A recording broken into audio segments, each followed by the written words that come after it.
Hello दोस्तों, स्वागत है आपका मेरे यूट्यूब चैनल चल पहाड़ चल में। और आज फिर हो गई एक खूबसूरत शानदार ब्लॉग की शुरुआत। और दोस्तों आपको दिखाते हैं पहाड़ों में हो चुके खंडर हो चुके घरों की दशा, जिनमें अक्सर खंडर हो जाने के कारण बाघ के छुपने का भय बना रहता है। और जो गांव में रह चुके हैं जो लोग, उनके लिए अगल बगल में बाघ का खतरा बन जाता है, जिसके कारण तो दिखाते हैं दोस्त आपको। ये देखो, मौसम भी चटकदार, धूप लगी हुई है दोस्तों, फर्स्ट क्लास। और यहाँ से मौसम ऐसा है। और आपको दिखाते खंडर। ये देखो दोस्तों, ये कितना ये घर पुराना घर है, खंडर हो चुका है। जबकि इसी परिवार की फैमिली ने भव्य मकान हटने में लगा दिया है और माता पिता की निशानियों को ऐसे भूलता जा रहा है जैसे माँ बाप कोई चीज़ ही नहीं। हम गढ़वाली लोग जब इतिहास को याद नहीं करेंगे, अपनी यादों को संजो कर नहीं रखेंगे, तो हम कैसे गढ़वाल की विशेषता के बारे में जानेंगे। ये देखो, ये अंदर से खंडवार हो चुका है, यहाँ कंडली कुंडली लग रखी है। और आपको दिखाते पीछे से भयानक खंडहर हो चुका है मकान। इनको अपने इतिहास से प्यार नहीं है। ये यहाँ से भी टूट रखा है, फर्स्ट क्लास करके टूट चुका है। और आने वाले समय में कभी भी ये नीचे गिर सकता है। यह है दोस्त,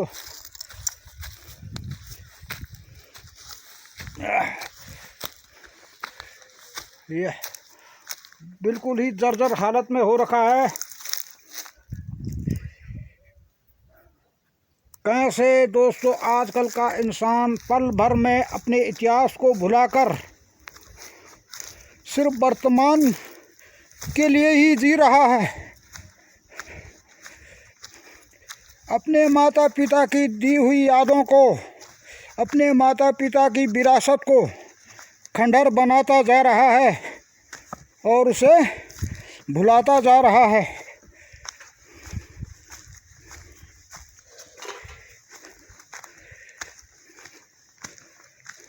अभी तो ये खंडर हो चुका है, आने वाले सदियों में यहाँ राख भी नहीं मिलेगी शायद, क्योंकि नीचे से दीवारें सड़ चुकी है।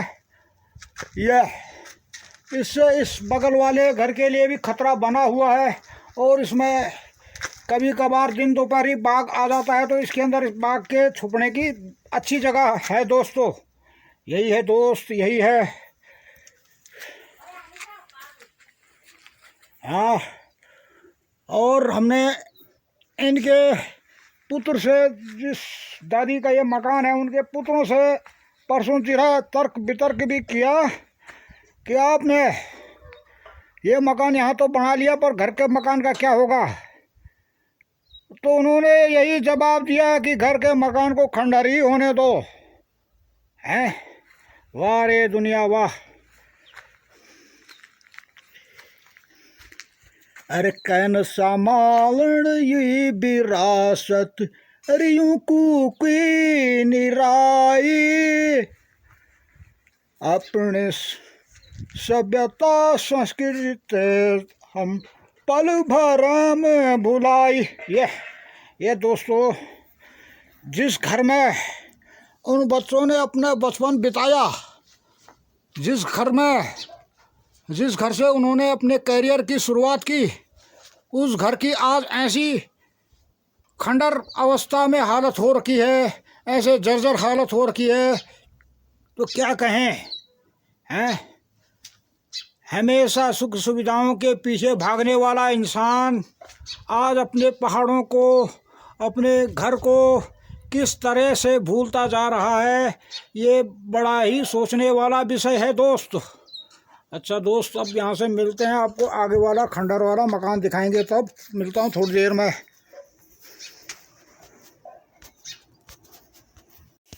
ये हमारी दादी भांडा धो रही है। ये समझो, अगर तुम यार ब्लॉग दिख ली तो तेरे माँ भांडा धोता दिखे जे लो। और यार ब्लॉग अवश्य देखो। ये हमने खास संजना तुम्हारे लिए रिक्वेस्ट कर रहा हूँ कि मेरा ब्लॉग देखना, अपनी माता को कैसे बर्तन धो रही है। ये काला हाथ नहीं आना थी, हाथ नहीं थी कान तुम्हें काला हाथ क्या, घर में काम करते हुए कोई शर्म नहीं होनी चाहिए। उन्होंने नहीं सजाया है इन पहाड़ों को जिन्होंने कभी शर्म नहीं की। वो क्या सजाएंगे इन पहाड़ों को जो भौतिक सुखों में जीना सीख गए। यही है दोस्त। ये है देखो संजना, तुम्हारी मम्मी बर्तन धो रही है और मोलू मोलू मुस्कुरा कर पीछे भी देख रही है।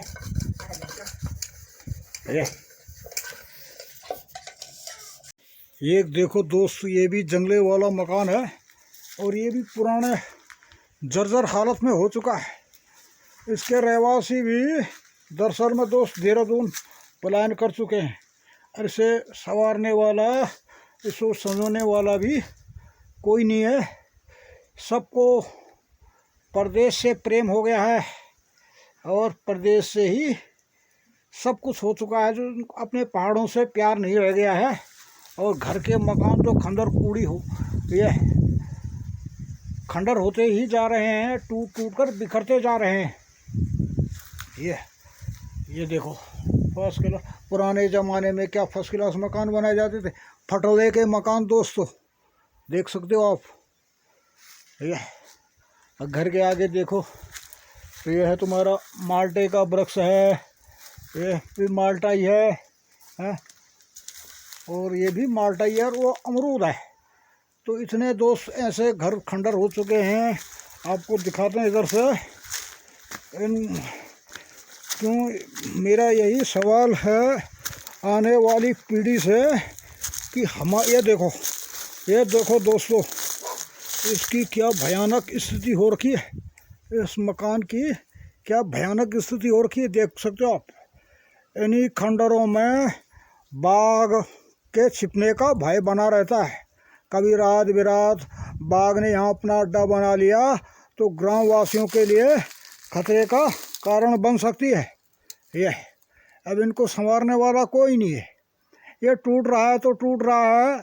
अपनी उत्तराखंड के पुरानी विरासत जो खंडर हो रहे हैं तो हो रहे हैं, इनको संवारने वाला कोई नहीं। क्योंकि इतिहास से किसी को प्यार न रहा, सब आगे ही देखना चाहते हैं, पीछे कोई मुड़ना ही नहीं चाहता। तभी तो हम अपने गढ़वाली संस्कृति, अपने रीति रिवाज भूलते ही जा रहे हैं। इसमें देखो ऐसे टूटे खंडर हो चुके घरों में बाघ का भय बना रहता है। यहाँ से अगर बाघ ने अपनी गुफा बना ली तो जो इसके इर्द गिर्द रहते हैं उनके लिए दिन दोपहरी में भी भयानक स्थिति बनी रह सकती है। हमारा यही दोस्तों सबसे यही आग्रह है कि अपने माता पिता की निशानियों को संजोना सीखो, उनको संवारना सीखो। क्यों उनकी यादों को खंडर बना रहे हो, क्यों उनकी यादों को वीरान बना रहे हो और क्यों उनकी यादों को भूलते जा रहे हो। क्या तुम्हें अपने माता पिता से प्यार नहीं है दोस्त? यही मैं दिखाना चाहता हूँ। जबकि इस फैमिली के जो मालिक है वो भी देहरादून में वास करते हैं, अपने सुख सुविधाओं में जी रहे हैं और जो उनके माता पिता ने उनको विरासत दे रखी है, जो यादें दे रखी है, उसे वो भूलते जा रहे हैं दोस्त। यही है दोस्त। तब मिलता हूँ आगे। लता ज़िंदगी में काम करती हुई और अभी LIC एजेंट भी बन गई है। ये है दोस्तों, देखो मुस्कुरा रही है LIC एजेंट बनकर। अब बोलो मेरे लिए LIC एजेंट तैयार करो। इसके लिए करना पड़ेगा LIC एजेंट।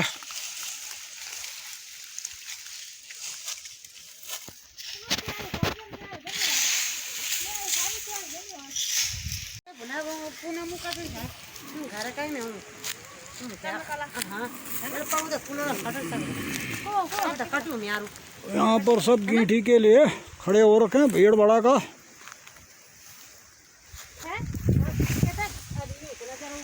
दोस्तों हम आ रहे थे यहाँ से, तब इतने में हमें हमारे दोस्त परम दोस्त अनिल भाई की माँ के दर्शन हो गए।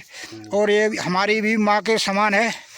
और इनकी परेशानी ये है, अनिल भाई अगर आप हमारा ब्लॉग देखते हो तो हमारा आपसे ये आग्रह है कि जो तुम्हारी माँ कह रही है कि मेरे बच्चों मेरे रहते मेरे इस मकान को सजा दो, संवार दो, तो अपने माँ के आदेश का पालन करें, उनके जज्बातों का ख्याल करें।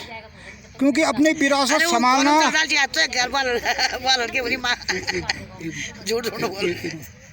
अपनी विरासत संभालना तुम्हारा ही कर्तव्य है।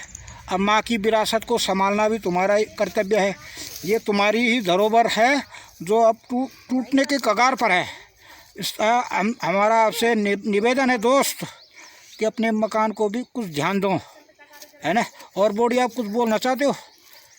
क्यों ना मिलता सरकार वाले मिल जाम कुछ। अच्छा, मदद होता तो सरकार से। हाँ, तुम्हारे कुछ मिली नहीं मिला था। तुम्हारे प्रधान को? हमारे प्रधान मंजू काला। मंजू काला। और अगर मंजू काला मेरे ब्लॉग देखती है तो मैं यही प्रधान जी से कहना चाहूँगा कि हमारे बॉडी जी की भी थोड़ा हेल्प करें। इनको भी प्रधानमंत्री आवास योजना दिलाएं, इनको कोई आर्थिक सहायता दिलाएं। ये भी गरीब फैमिली से है। यह है क्योंकि फिर वोटिंग के टाइम पर तुमने गली गली भटकना है और अब तुम किसी गरीब को पूछ नहीं रहे हो। ये गलत बात है दोस्तों। अच्छा दोस्त, अब मिलता हूँ आगे। ये देखो दोस्तों, इस मकान में आप देख सकते हो कितना भयंकर दरदर हालत हो रखी है। इतनी चौड़ी दीवार इस मकान में हो रखी है, आप देख सकते हो ये कितना भयावह हो रखा है। और फिर भी मजबूरी में ये फैमिली इस घर में रह रही है। अतः प्रशासन भी जो कुछ थोड़ा बहुत मदद करे तो इस परिवार का हेल्प कर दें, यही मैं कहना चाहूँगा। और देखो, घर में खंडर हो रहे मकानों को हमारा यही कहना है कि अपने माता पिता की धरोहर को संवारना उनके बच्चों का ही काम है। अगर अनिल भाई आप हमारा ब्लॉग यूट्यूब चैनल देखते हो तो हमारी इन बातों को सुन लो। क्यों अपने घरों को खंडर होते हुए देख रहे हो? प्रदेश की सुख सुविधाओं के लिए जो तुम्हारा अपनी विरासत है उसे खंडर बनाते जा रहे हो, हैं? इसे भी संवार कर रखो। अगर तुम इतिहास को तवज्जो नहीं दोगे तो तुम अपने उत्तराखंड की रीति रिवाज के बारे में दुनिया को क्या बताओगे दोस्त। ये देखो दोस्तों, यहाँ से लोकेशन के फर्स्ट क्लास एक मकान नीचे बन रहा है। ये दोनों आते हुए बच्चों। हेलो दोस्तों, हो गया है शाम का वक्त और खूबसूरत शाम के साथ आज के इस खूबसूरत ब्लॉग को रखते हैं इतना ही। ब्लॉग पसंद आए तो लाइक शेयर सब्सक्राइब करना, अपने दोस्त कुलदीप भाई को आगे बढ़ाना और अपना प्यार बनाए रखना। कल फिर मिलेंगे नए अंदाज के साथ, नई सुबह के साथ। और कल तक के लिए स्वस्थ रहो, मस्त रहो, व्यस्त रहो और आवाज़ रहो। बाय बाय दोस्तों, बाय बाय।